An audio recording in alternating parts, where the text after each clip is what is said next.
Seterusnya berkenaan dengan isu-isu yang menarik perhatian. Yang pertama, penyamaran sebagai pegawai NSRC.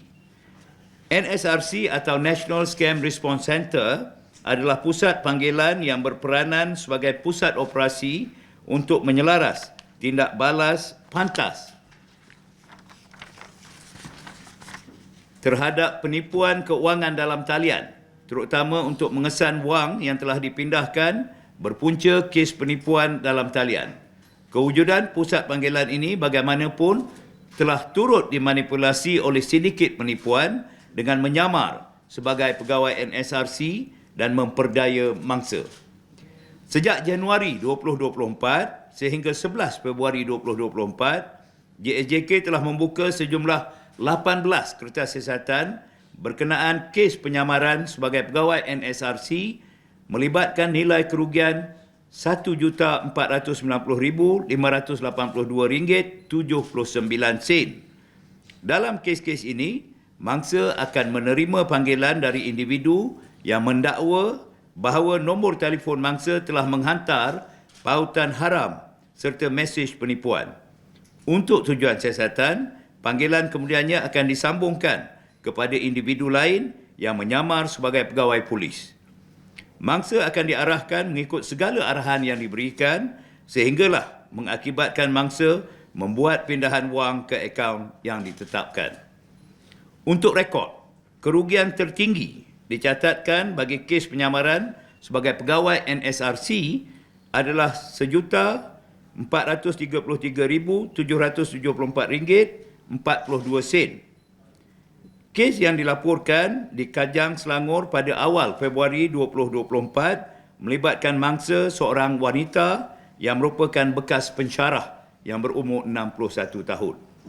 Bayangkan ya, ada orang yang menyamar sebagai pegawai NSRC.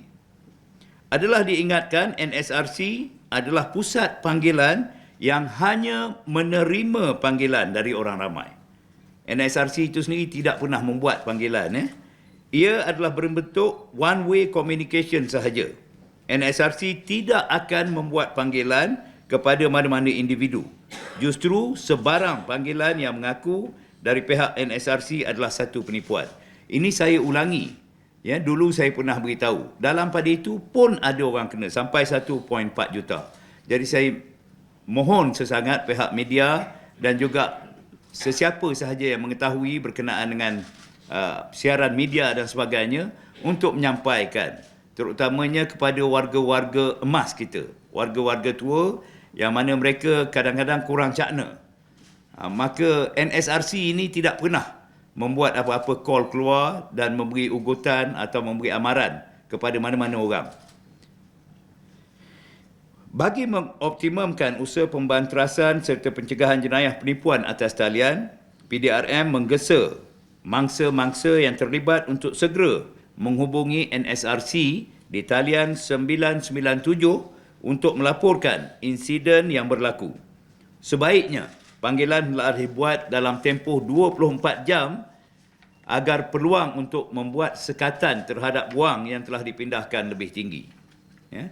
Sesiapa sahaja yang terkena skam dan disedari, sama ada disedari secara diri sendiri ataupun sedar setelah dia memberitahu kepada rakan dan sebagainya, hendaklah segera menghubungi talian 997 NSRC.